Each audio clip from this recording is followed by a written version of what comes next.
I am back from Tokyo. This is the second time in a row I'm back in Tokyo, but there's a bit of a delay between when I filmed these and when they're released. But I ended up stopping, getting some coins, ended up picking up more Notgeld, more Edo Period coins, found some US coins, and some post-war Japanese coins. So let's go through them. First, let's talk about these. They are 100 yen coins. They are 60% silver. So the 100 yen was the last circulating silver coin in Japan. This design here, this would be Showa 32. Well, they were made in 32 and 33, which would be 1957 and 1958. Yeah, 33, 3, 10, 3.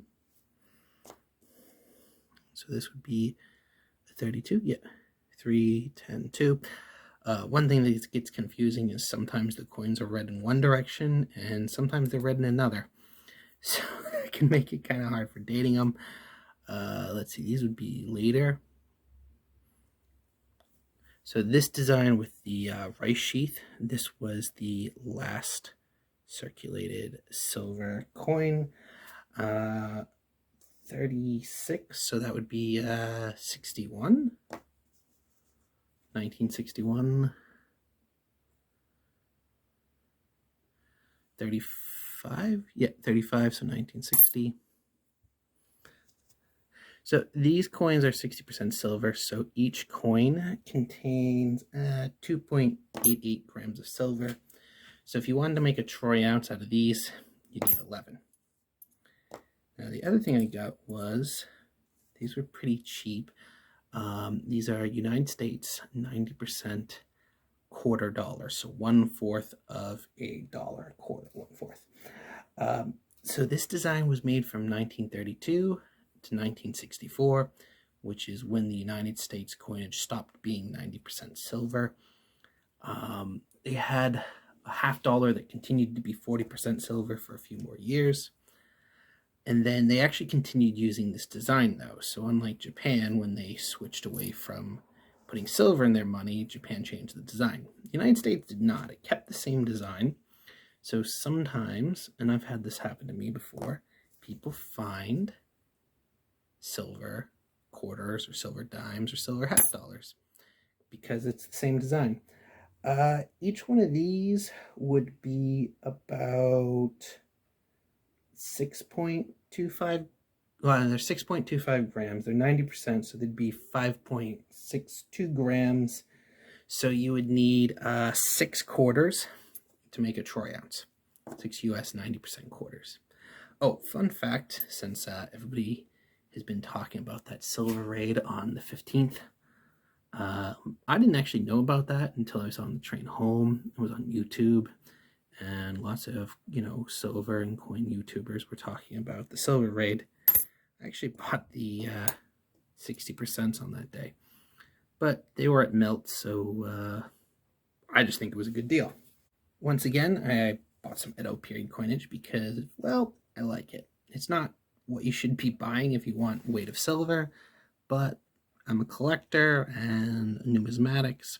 Actually, honestly, I'm probably a collector at heart. You look around my apartment and there's quite a bit of art and that sort of stuff. Although for now, we're just waiting because we're moving to a different apartment in August. All right, so this one can be dated because right, I think it's that tick mark if I remember correctly. So there's actually a bunch of different variations in how the characters are written, and that can help tell you. So for one example, if this is a flat versus an angle. So that's pretty similar to the one I bought last week. So there's one shoe. And then here we have one boo. This one we can also say 1859. So this would be about 87% silver. They weren't always perfect, and a lot of times they pulled some smart stuff at the mint to save money. Not just the government itself, the Tokugawas, but sometimes China was worse about this. Sometimes mint officials would pocket the difference, so to say. I'm not sure if that was as big a problem in Japan, though. All right, so we can see the character here is much larger. That helps date it. All right, 1859. And that brings us to the Notgeld. As I talked about in a previous video about last time I went to Tokyo, Notgeld was emergency money that was produced in Germany and Austria. They were issued by banks, municipalities, and other associations. So this one was issued by the town or city of Glancy. Glancy is now a town in Brandenburg, and it's only got it's geographically tiny, first off, but I think the population is only about somewhere between 5,000 and 6,000. So you can see some historic buildings on one side. And then here we have a battle. Thermodynamite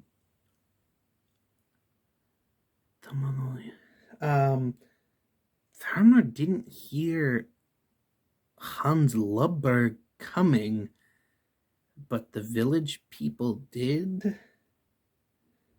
How sword and spear crash? Okay, that's interesting. I bet this is referring to some type of historical event. So a lot of Notgeld would use something historical or political or some type of life lesson. So this one's, well, you could look at it this way. It's 1 mark, 75 peffing, or I guess you could just say it's 175 peffing, 100 peffing to a mark. This one in turn is 125. So the 175 or 1 mark, 75 peffing was the largest one that they issued in this municipality. In this one, we have a man, we have some women. Few of the women are armed with spears. Threatened because he was found sleeping. The women threatened him with punishment, the gallows maybe? Or cooking? Cooking would sound more like a German fairy tale. The other thing that a lot of the Notgeld had, from my understanding, were some type of moral idea or moral lesson. I think that's very common. You see that a lot in societies that are in some type of crisis, that there's a lot of concern about behavior and how other people are affecting you. What they're doing is how it's making your life better or worse. So I think that that's sort of what the point here is, and maybe some type of lesson that people need a reminder to not be lazy and work hard. That sounds exactly like the type of thing a society in crisis would want to advise people and warn people against. All right, so these are my pickups from Tokyo. I hope you enjoyed it. Please, if you haven't subscribed, please subscribe. Give me a like.